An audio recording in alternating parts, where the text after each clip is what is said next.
Hello students. तो चलिए students proceed करते हैं हमारे पास नेक्स्ट टॉपिक की तरफ।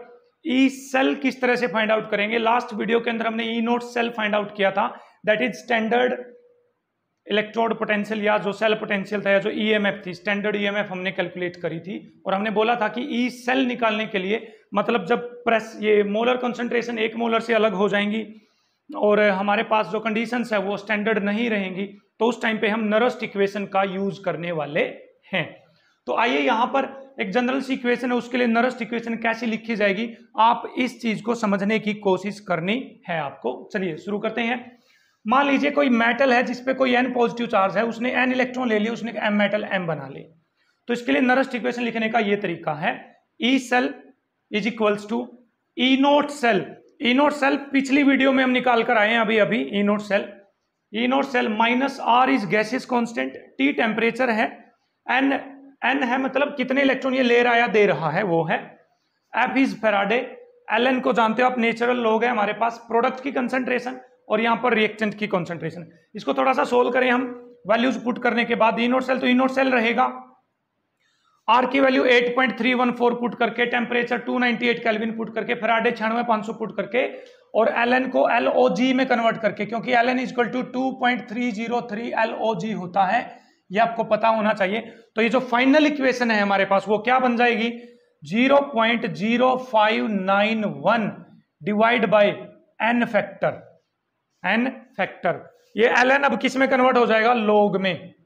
ठीक, बोलिए m क्या है बेटा, ये तो प्योर सॉलिड है ना, प्योर सॉलिड। और प्योर सॉलिड की कंसंट्रेशन कितनी मानकर चलते हैं हम, 1। कितनी मानते हैं, 1। तो यहां पर आ गया 1 डिवाइड बाय रिएक्टेंट कौन है, Mn प्लस, तो नीचे आ जाएगा हमारे पास Mn प्लस, क्या आ जाएगा Mn प्लस की कंसंट्रेशन, यहां पर n प्लस आएगा भाई, Mn प्लस की कंसंट्रेशन। जैसे एक सिंपल रिएक्शन में लिख रहा हूं यहां पर, उसके लिए आपको नरस्ट इक्वेशन लिखकर देखनी है, ये नरस्ट इक्वेशन लिख के देखनी है। ठीक है, एक सिंपल सी इक्वेशन दे रहा हूं मैं आपको, बहुत आसान है, सीखने वाले हैं हम अभी। Zinc plus copper 2 plus goes to zinc 2 plus copper. इसके लिए नरस्ट इक्वेशन लिखनी है आपको। क्या लिखनी है, नरस्ट इक्वेशन। कैसे लिखी जाएगी ये सीखना जरूरी है, 16 न्यूमेरिकल्स के अंदर कर लेंगे कुछ। तो बोलिए E cell is equals to E naught cell minus 0.0591 divide by N factor. बोलो लॉस कितने इलेक्ट्रॉन कर रहा है, 2। गेन भी कितने इलेक्ट्रॉन कर रहा है, 2। तो loss of electron gain of electron जब सेम हो जाएगा तो वो एन फैक्टर आएगा। तो एन फैक्टर की वैल्यू बेटा कितनी आ गई यहां पर, 2 लॉग ऑफ, ऊपर आएगा प्रोडक्ट की कंसंट्रेशन। किसकी कंसंट्रेशन, प्रोडक्ट में कौन कौन है, Zn2 प्लस और Cu तो मेटल है, और मेटल क्या होती है, प्योर सॉलिड। क्या होती है मेटल, प्योर सॉलिड। तो प्योर सॉलिड की कंसंट्रेशन कितनी माननी पड़ेगी, 1। तो अब प्रोडक्ट में कौन कौन बच गया, जिंक 2 प्लस की कंसंट्रेशन डिवाइड बाय रिएक्टेंट में कौन कौन बच गया, जिंक तो प्योर सॉलिड है, इसकी कंसंट्रेशन 1। तो कौन बच गया, कॉपर 2 प्लस। हेंस इसके लिए हमने जो नरस्ट इक्वेशन है वो हमने लिख दी है। अब ई नोट सेल आप निकाल लोगे, आपको निकालना आता है।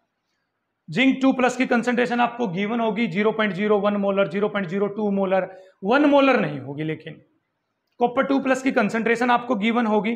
तो इस तरह से आप क्या कर लेंगे, सोल्व कर लेंगे। ठीक है, तो चलिए एक और इक्वेशन मैं लिख रहा हूं फाइनली आपके लिए, और आपको उसके लिए क्या फाइंड आउट करनी है, ये इक्वेशन नरस्ट इक्वेशन कैसे लिखी जाएगी। ठीक, तो let's write it down. Zn plus Az plus goes to Zn2 plus Az। Write down Nernst equation. लिखिए बेटा, इसके लिए नरस्ट इक्वेशन लिखनी है आपको, राइट डाउन। लिखिए जल्दी से, वेरी गुड, हरी अप, लिखते हैं। चलिए पहले तो ये देख लीजिए, loss of electron gain of electron equal है या नहीं चाहिए, मतलब इक्वेशन बैलेंस है या नहीं है। जिंक कितने इलेक्ट्रॉन लॉस कर रहा है, 2, लेकिन सिल्वर कितने इलेक्ट्रॉन ले रहा है, 1। Loss of electron must be equal to gain of electron. तो इसकी कितने से मल्टीप्लाई करनी पड़ेगी, 2 से। तो इसकी भी तो 2 से मल्टीप्लाई हो जाएगी, 2 से। तो इसकी भी कितने से मल्टीप्लाई हो जाएगी, 2 से। तो ऐसे बैलेंस करना जरूरी है। ये आप रिडॉक्स रिएक्शन कैसे बैलेंस करते हैं उससे आप पता कर सकते हो। अब इसके लिए नरस्ट इक्वेशन लिखी जाएगी, पहले बैलेंस करो फिर नरस्ट इक्वेशन। तो बोलिए Nernst equation, E cell is equal to E naught cell minus 0.0591 divide by N factor. बताओ एन फैक्टर कितना आ गया, 2 आ गया, 2 यहां पर है, 2 यहां पर है, तो एन फैक्टर आ गया 2। लॉग ऑफ प्रोडक्ट की कंसंट्रेशन, प्रोडक्ट में सिल्वर तो प्योर सॉलिड है, इसकी कंसंट्रेशन 1 हो जाएगी, इसकी तो लिखनी नहीं है, तो किसकी कंसंट्रेशन लिखी जाएगी अब की बार, Zn2 प्लस की कंसंट्रेशन। किसकी कंसंट्रेशन लिखी जाएगी, Zn2 प्लस की कंसंट्रेशन डिवाइड बाय रिएक्टेंट की कंसंट्रेशन। अब की बार रिएक्टेंट में जिंक की कंसंट्रेशन नहीं लिखेंगे क्योंकि प्योर सॉलिड है, 2Ag प्लस की कंसंट्रेशन लिखेंगे, तो Ag प्लस की कंसंट्रेशन। अब एक और नोट करने वाला पॉइंट है यहां पर, Ag प्लस के आगे क्या लिख रखा है 2, तो ये Ag प्लस की पावर में चला जाएगा, कहां चला जाएगा, पावर में। यदि आगे 1 लिखा तो पावर में लेकर जाने की जरूरत नहीं है, आगे यदि 1 के कंपैरिजन में कोई दूसरा नंबर आ जाए तो पावर में लेकर जाना पड़ेगा। तो आई होप आप नरेस्ट इक्वेशन लिख पा रहे हैं। तो चलिए बेस्ड ऑन नरेस्ट इक्वेशन एक न्यूमेरिकल सोल्व कर लेते हैं। तो चलिए स्टूडेंट्स, हमारे पास न्यूमेरिकल है, calculate E cell if copper wire is deposited, मतलब डिप्ड, डिपोजिटेड नहीं वही डिप्ड आएगा, यहां पर डूबी हुई है कॉपर सल्फेट के सॉल्यूशन में। रिडक्शन पोटेंशियल की वैल्यू दे रखी, इसका मतलब कॉपर 2 प्लस का रिडक्शन होगा। यहां पर क्या होगा, कॉपर 2 प्लस का रिडक्शन, कोई और इलेक्ट्रोड नहीं दे रखा, तो कॉपर 2 प्लस का क्या होगा, रिडक्शन। तो बोलिए कॉपर 2 प्लस रिड्यूस होकर 2 इलेक्ट्रॉन लेकर क्या बना लेगा, कॉपर। तो पहले तो इसके लिए नरेस्ट इक्वेशन लिखनी पड़ेगी, वो क्या आएगी हमारे पास, E cell is equals to E naught cell minus 0.0591 divide by N factor. N factor कितना है, 2। लॉग ऑफ प्रोडक्ट की कंसंट्रेशन, प्रोडक्ट में तो कॉपर है, प्योर सॉलिड है, 1 लिया जाएगा, तो 1 डिवाइड बाय रिएक्टेंट की कंसंट्रेशन, रिएक्टेंट में कॉपर 2 प्लस है तो कॉपर 2 प्लस की कंसंट्रेशन। ओके गॉट इट, चलिए अच्छी बात है। ई नोट सेल, जब अकेली सेल दे रखी हो, कोई दूसरी सेल नहीं दे रखी, तो इसका जो रिडक्शन पोटेंशियल है वही ई नोट सेल आ जाएगा, जो रिडक्शन पोटेंशियल है वही ई नोट सेल। तो रिडक्शन पोटेंशियल कितना, 0.34, तो आ गया 0.34 minus 0.0591 divide bye 2 log of, बोले कॉपर 2 प्लस की कंसंट्रेशन कितनी देर की, 0.1, तो इसकी जगह मैं यहीं पुट कर दूं 1 बाई 0.1, 0.1 का 10 आएगा तो 10 आ जाएगा ऊपर बेटा, तो log 10 आ गया, कितना आ गया, log 10, क्या आ गया है, log 10। log 10 की वैल्यू होती है 1, कितनी होती है 1, तो आंसर आ जाएगा 0.34 माइनस, इसको काट दीजिए, 0 0 2 जा 4 1 18 1 5 10 5, 0.02955 आ गया। तो इसको सोल्व करोगे तो 0.31 के आसपास आ जाएगा भाई ई सेल, क्या जाएगा, 0.31 के आसपास आ जाएगा ई सेल। तो इस तरह से हमने नॉन स्टैंडर्ड कंडीशन पर क्या फाइंड आउट कर ली है, ई सेल फाइंड आउट कर ली है। चलिए बढ़ते हैं नेक्स्ट न्यूमेरिकल की तरफ। तो चलिए स्टूडेंट्स अगले न्यूमेरिकल की तरफ प्रोसीड करते हैं। क्या है न्यूमेरिकल, हमें ई सेल फाइंड आउट करनी नॉन स्टैंडर्ड कंडीशन पे, E cell with by using Nernst equation. तो ये आपको सेल की रिप्रेजेंटेशन दे रखी है, आपको पता है ये वाला प्रोसेस कौन सा है, ऑक्सीडेशन वाला, आपको पता है ये वाला प्रोसेस कौन सा है, रिडक्शन वाला। ओके, तो मैग्नीशियम क्या क्या हो रहा है, मैग्नीशियम 2 प्लस बन रहा है, तो ये ऑक्सीडेशन हो रहा है। तो पहले आपको सेल रिएक्शन लिखनी पड़ेगी, क्या लिखनी पड़ेगी, सेल रिएक्शन। तो लिखते हैं मैग्नीशियम का हो रहा है ऑक्सीडेशन, तो Mg2+। ओके, तो कॉपर 2 प्लस का क्या हो रहा है, रिडक्शन, तो कॉपर 2 प्लस का क्या हो रहा है, रिडक्शन, तो क्या बन रहा है, कॉपर। लिख दी है सेल रिएक्शन, कोई दिक्कत तो नहीं है। पहले इसके लिए ई नोट सेल फाइंड आउट कर लेते हैं, स्टैंडर्ड कंडीशन वाला। स्टैंडर्ड कंडीशन की वैल्यू ये दे रखी है, यहां पर आपको पता है मैग्नीशियम का क्या हो रहा है, ऑक्सीडेशन, पीछे वाली वीडियो में करा था ना ई नोट सेल निकालना। मैग्नीशियम का ऑक्सीडेशन, जिसका जो होता है उसका वही पोटेंशियल लेना होता है, जिसका ऑक्सीडेशन होगा उसका ऑक्सीडेशन पोटेंशियल लीजिए, जिसका रिडक्शन होगा उसका रिडक्शन पोटेंशियल लीजिए। मैग्नीशियम का क्या हो रहा है, ऑक्सीडेशन, तो मैग्नीशियम वाले का ऑक्सीडेशन पोटेंशियल ले लो। लेकिन दे कौन सा रखा है, रिडक्शन, लेना पड़ेगा ऑक्सीडेशन, तो यहां पर कितना आ जाएगा, +2.37, तो क्या आ गया, +2.37 वोल्ट। ओके, अब कॉपर 2 प्लस का क्या हो रहा है, रिडक्शन, तो कॉपर वाले का कौन सा पोटेंशियल लेना पड़ेगा, रिडक्शन, तो इसका रिडक्शन पोटेंशियल लीजिए। तो दे भी रिडक्शन रखा तो कोई दिक्कत नहीं, इसको एज इट इज उठा लो, तो +0.34 वोल्ट, तो कितना आ गया भाई, 2.30 और 30 60, 7 और 4 11, तो 71 वोल्ट, +2.71 वोल्ट आ गया। तो इसके लिए लिख देते हैं अब Nernst equation, E cell is equals to E naught cell minus 0.0591 divide by N factor निकालिए भाई। देखो 2 इलेक्ट्रॉन ले रहा है, 2 इलेक्ट्रॉन दे रहा है, तो एन फैक्टर आ गया 2। लॉग ऑफ प्रोडक्ट की कंसंट्रेशन, प्रोडक्ट तो ये दोनों है ना, कॉपर तो प्योर सॉलिड है तो इसकी तो कंसंट्रेशन 1 हो जाएगी। तो प्रोडक्ट में ऊपर कौन आ गया, Mg2+। प्रोडक्ट में नीचे ये नहीं लेना क्योंकि प्योर सॉलिड है, तो नीचे क्या आ जाएगा, कॉपर 2+ आ जाएगा। तो ई नोट सेल की जगह ई नोट सेल की वैल्यू पुट कर दीजिए, वो कितनी आई थी, plus 2.71, that is 2.71 minus 0.0591 divide by 2। बोले Mg2+ की कंसेंट्रेशन कितनी दे रखी है, 0.001, मतलब 10 की पावर में लिख सकता हूं इसको -3 लिख सकता हूं ना, 1 2 3, तो 10 की पावर -3। कॉपर 2+ की कंसेंट्रेशन 1 2 3 4, तो 10 की पावर -4, तो ऊपर ले जाइए 10 की पावर -4 को, 10 की पावर -3 इंटू 10 की पावर +4 हो जाएगा, तो बच गया 10 की पावर 1, मतलब 10 बच गया। तो log 10 की वैल्यू कितनी होती है, 1 होती है। कितनी होती है, 1।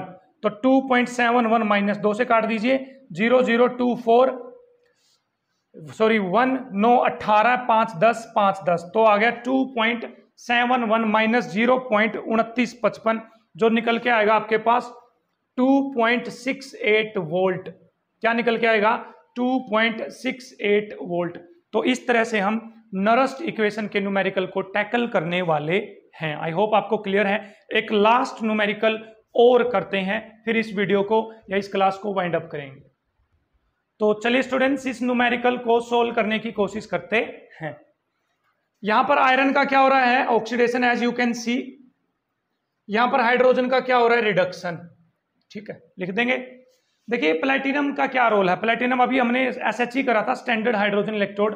प्लैटिनम क्या करेगी, हाइड्रोजन के इलेक्ट्रॉनों को आने जाने के लिए एक पाथ प्रोवाइड करवाएगी, क्योंकि हाइड्रोजन तो गैस है, वो हवाबाजी तो करेगी नहीं, हवा में इलेक्ट्रॉन तो छोड़ेगी नहीं, तो कोई मीडियम चाहिए ना इलेक्ट्रॉन को ट्रैवल करने के, तो वो प्लैटिनम की वायर में से जाएंगे। तो इसका कोई रोल यहाँ पर नहीं है, कहीं समझो कि इसकी भी कंसंट्रेशन दी जानी चाहिए, नहीं। तो पहला काम है, हमें क्या लिखनी पड़ेगी, सेल रिएक्शन लिखनी पड़ेगी। आयरन का क्या हो रहा है, ऑक्सीडेशन, तो आयरन का हो रहा है ऑक्सीडेशन, लिख दिया।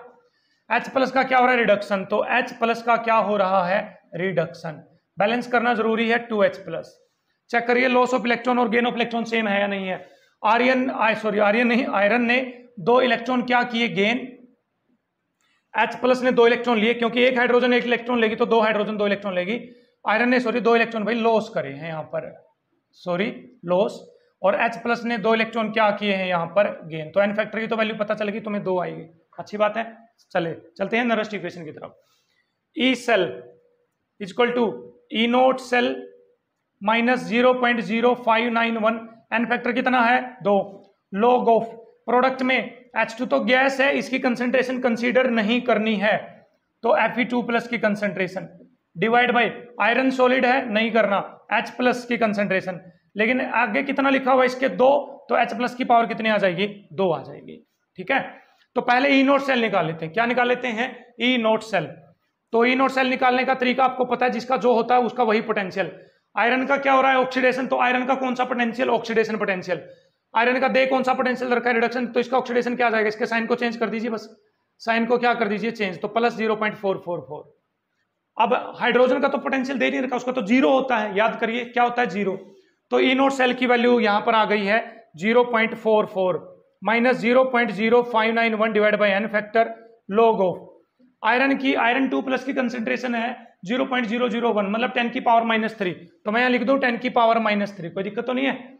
H+ की कंसेंट्रेशन 1 मोलर है, तो कोई दिक्कत नहीं है, तो 10 की पावर -3 आ गया यहाँ पर एज इट इज, क्या आ गया, 10 की पावर -3। तो चलिए सोल्व करते हैं थोड़ा सा और इसको आगे। 0.44 minus 0.0591 divide by N factor 2 log m की पावर n, तो -3 आगे चला जाएगा, log 10 की वैल्यू होती है 1, तो माइनस माइनस क्या हो जाएगा, प्लस, तो माइनस माइनस हो गया प्लस, और इंटू में कितना आ जाएगा हमारे पास, 3 आ जाएगा। क्या आ जाएगा बेटा, इंटू में 3।